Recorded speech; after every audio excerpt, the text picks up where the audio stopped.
Salut à tous, j'espère que vous allez bien. Aujourd'hui, on va faire un petit tour d'actu avant le Classico. C'est parti.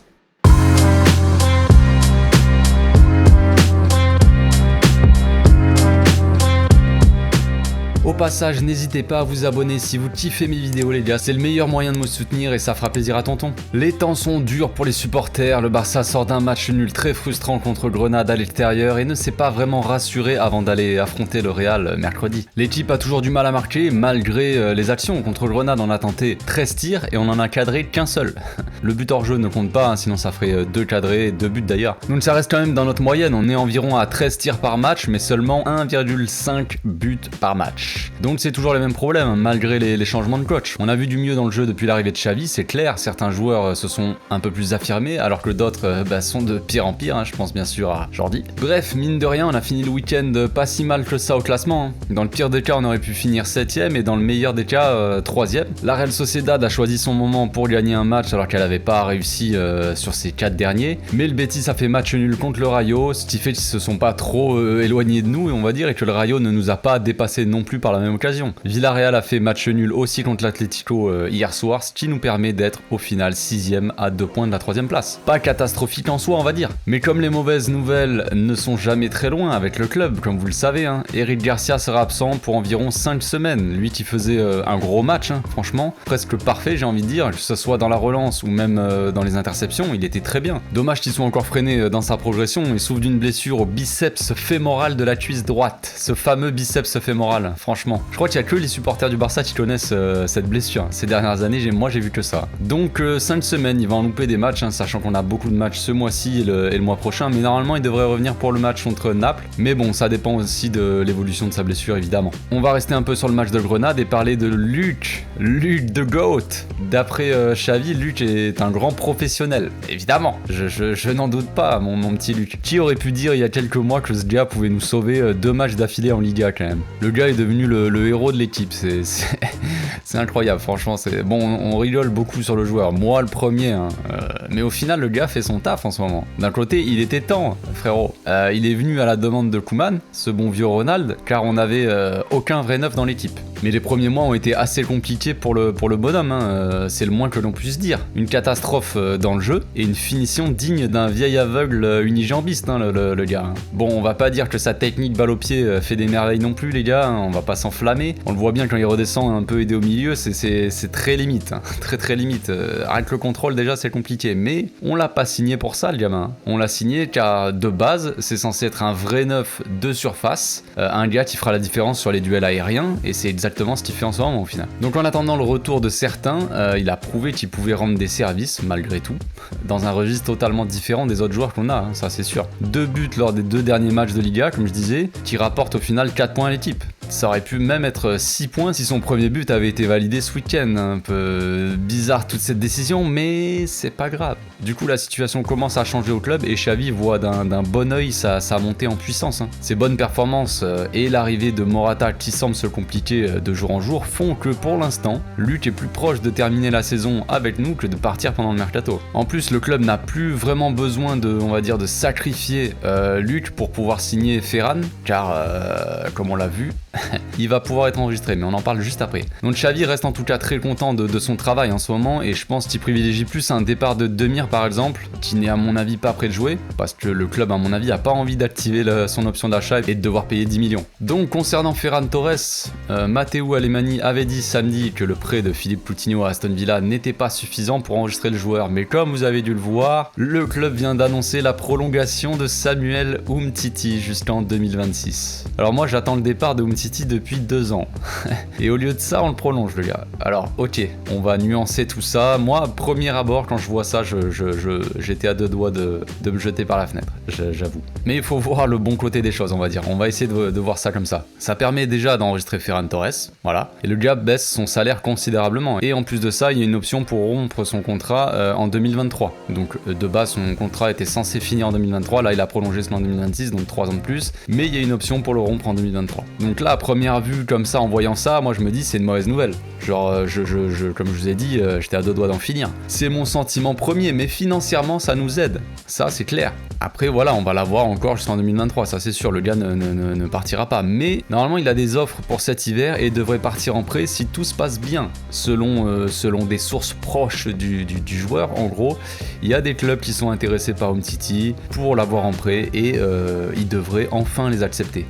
Donc on va voir ce qui se passe, mais ça devrait se faire assez rapidement, je pense. Donc ça veut dire qu'on aura peut-être une autre arrivée dans ce mercato. Qui sait? On verra. On sait que voilà, Xavi commence à être satisfait du rendement des performances de Luc. Donc est-ce qu'il va vouloir un attaquant comme ça avait été cité, genre Morata, tout ça, mais même si à mon avis le Morata ça va être très compliqué, je pense que la Juventus ne va pas le lâcher tout simplement. Ou est-ce qu'on va prendre un défenseur où on voit que Araujo c'est compliqué, on voit que Garcia va être absent 5 semaines, Piqué voilà, Paquetá, Umtiti va sûrement partir en prêt. Alors est-ce que le club va prendre un défenseur ou est-ce qu'on va faire monter un jeune? Parce que la prolongation d'Umtiti et sa baisse de salaire, ça veut dire qu'on va pouvoir enregistrer déjà Gavi ou Nico, ou même les deux dans l'équipe A. Ce qui veut dire aussi qu'on pourra faire jouer de temps en temps des mecs comme Baldé ou Mika Marmol entre autres. Comme vous le savez, on peut pas faire jouer plus de 3 joueurs de l'équipe B. Et à chaque fois, Gavi et Nico sont titulaires. C'est très souvent, même si avec le retour de Pedri, Frenkie, tout ça, ça va être compliqué de faire jouer tout le monde en même temps. Mais en attaque, on a aussi Abdé, Jutla, au milieu Gavi, Nico. Voilà, on voit les performances de Jordi Alba, on aimerait qu'il y ait Baldé, mais ça fait déjà trop de jeunes. Donc si Gavi et Nico sont inscrits avec la A, ou même Abdé, car Xavi a dit qu'il voulait que ce soit le cas, on pourra voir peut-être Baldé jouer un peu plus souvent. Ça serait vraiment bien franchement, parce que Jordi Alba, c'est plus possible. Bref, aux dernières nouvelles, le club n'aurait pas de contact avec Roberto pour une prolongation.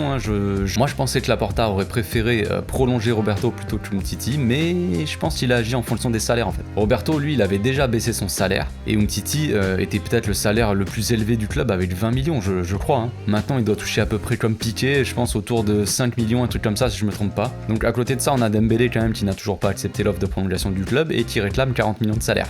Il voit son pote renoncer au final à une grosse partie de son salaire et accepter de partir en prêt, alors que quand on regarde au final le nombre de matchs qu'ils ont joué tous les deux, on se rend compte que Dembélé a joué même pas 30 matchs de plus qu'Umtiti depuis 2017. Incroyable, hein. Après, on va pas comparer un attaquant, un défenseur, tout ça au niveau des salaires, mais dose frère, il faut doser frère. Tu demandes 40 millions, Umtiti il a accepté 5 millions. Vous avez joué quasiment le même nombre de matchs. Détends-toi frère. Umtiti a plus apporté que toi depuis qu'il est là. Bref, avant de parler un peu du Real, on va parler de Riqui Puig. L'arrivée de Xavi donc semblait donner un peu d'espoir pour le petit gars. Mais la situation est peut-être en train de s'empirer pour lui. Avant le début de l'année, Riqui n'avait joué que 220 minutes, tout en sortie de banc. Mais avec toutes les absences qu'on a eues, il a pu se montrer un peu plus pour les 2 premiers matchs de l'année, en tant que titulaire le gamin. Le Riqui, il a joué 90 minutes à Majorque, où il n'avait pas été mauvais. Et il a de nouveau été titulaire en Coupe d'Espagne contre Linares.